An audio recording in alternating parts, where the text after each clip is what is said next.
Ever felt like quitting your stream? Like your channel is just dead? No growth, no energy, and zero motivation to go live? I've been there. But I learned 4 game-changing lessons that helped me hit partner on Twitch and YouTube. It even helped me finish my PhD. The last lesson is definitely the one I struggled with most, so make sure to stick around for that one. If you're new here, my name is Barry Epps. I'm a cryptographer turned content creator looking to help 10,000 people grow their channels the right way.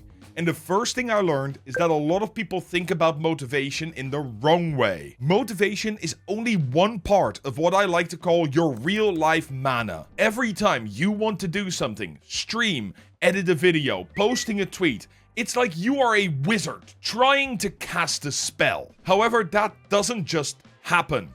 You actually have to cast it. But to do that, you need mana. Sometimes you wake up with a full bar, you're ready to go, ideas flowing, and everything feels easy.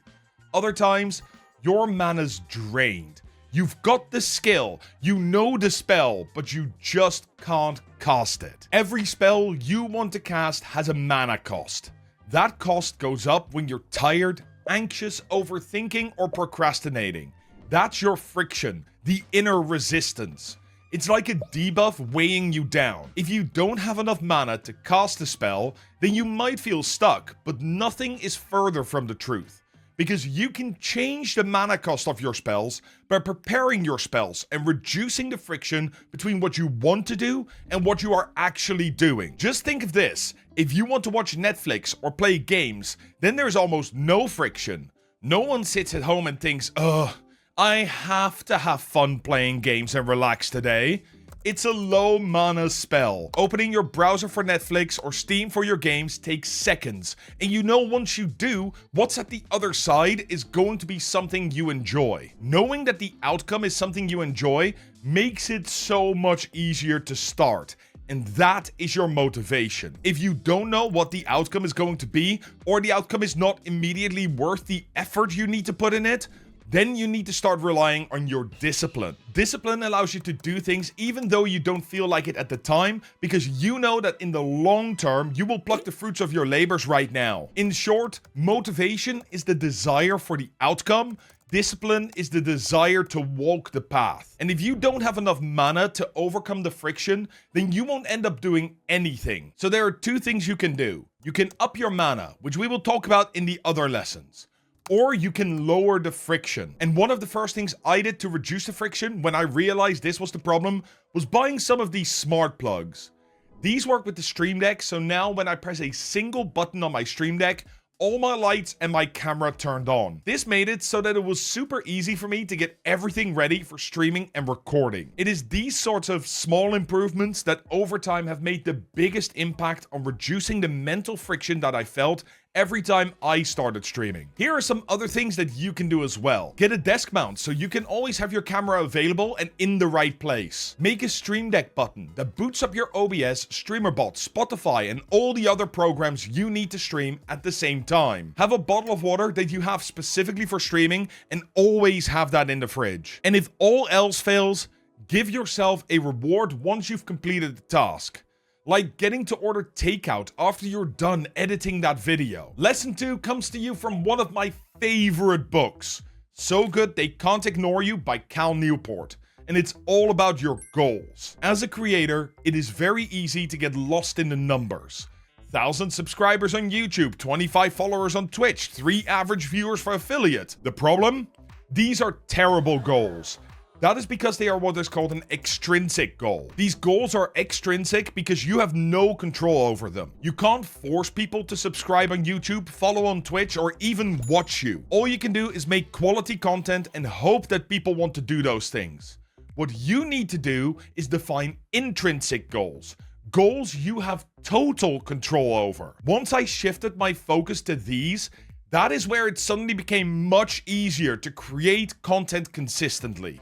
The transformation was insane. Instead of saying that you want 1,000 subscribers on YouTube, say that you will produce 5 shorts per week for a month. Instead of saying you want 25 followers, say that you are going live 3 times per week for 4 hours every stream. The power of intrinsic goals is that they're action-based, not outcome-based.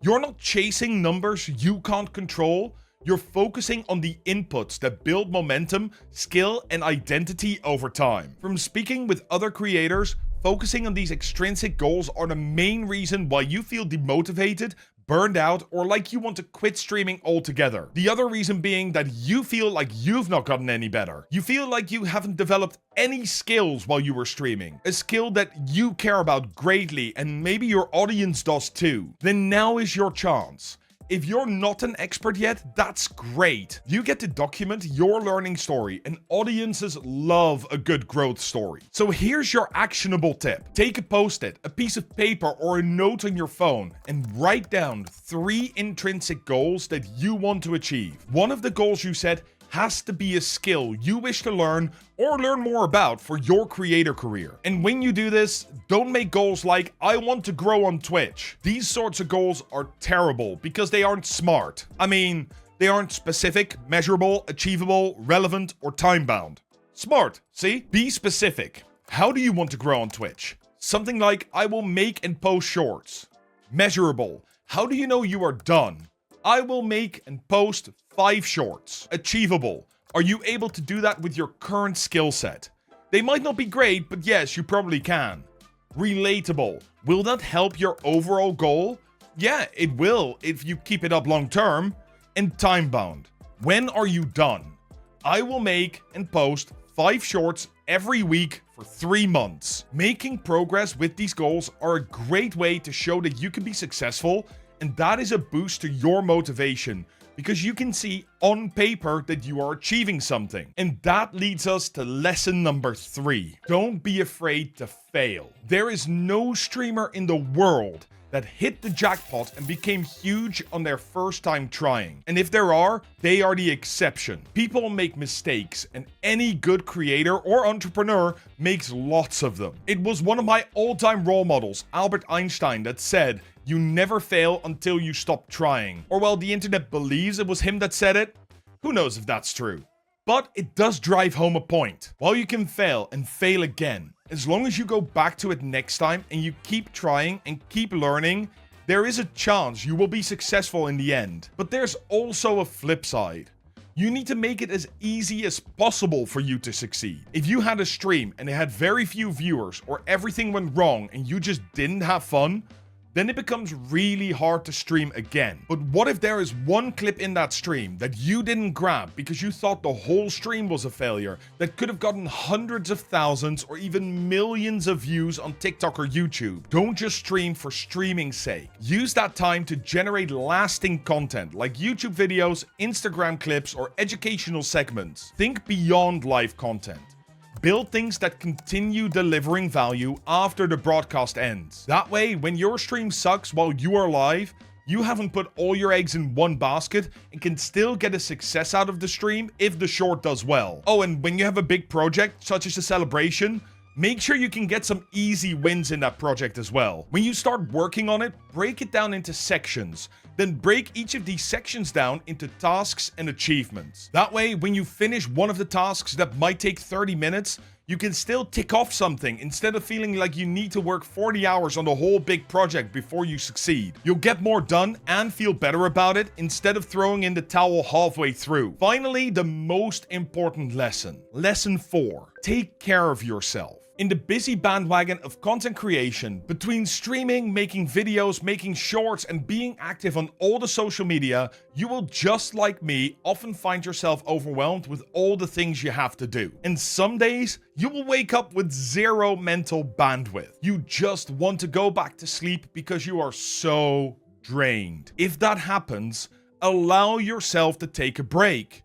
You need to be able to breathe and relax, because otherwise you are guaranteed to burn out or lose all your passion and creativity in this beautiful hobby/job that we get to do. I've made the mistake of pushing myself too far, and getting back from I hate this, I don't want to do this anymore is extremely hard and takes lots of time. So if you wake up one day and you are completely out of mana before your day even begins, allow yourself to take a write-off day. These days, you commit to not doing any real work. You get to do whatever you want, whenever you want. And these are some of my favorite days, because I often end up gaming with my wife the whole day, at least before our baby was born. Nowadays, I spend them with her and my wife and watch her explore the world for the first time. And best of all, when I'm walking around pushing the buggy, that's when I get the best ideas, because a stressed mind cannot be creative. Once you relax, that is when you will feel inspired to create awesome content. And it is that inspiration that restores your IRL mana so you can keep creating. I know this video was very different from normal, but motivation and productivity are things I am extremely passionate about. And I was happy I could share this with you. If you like this sort of content, please leave a like and a comment to tell me what you want me to talk about next. In the meantime, YouTube thinks this is the right video for you, so go watch that. I will be waiting for you there. And as always, stream better, stream smart.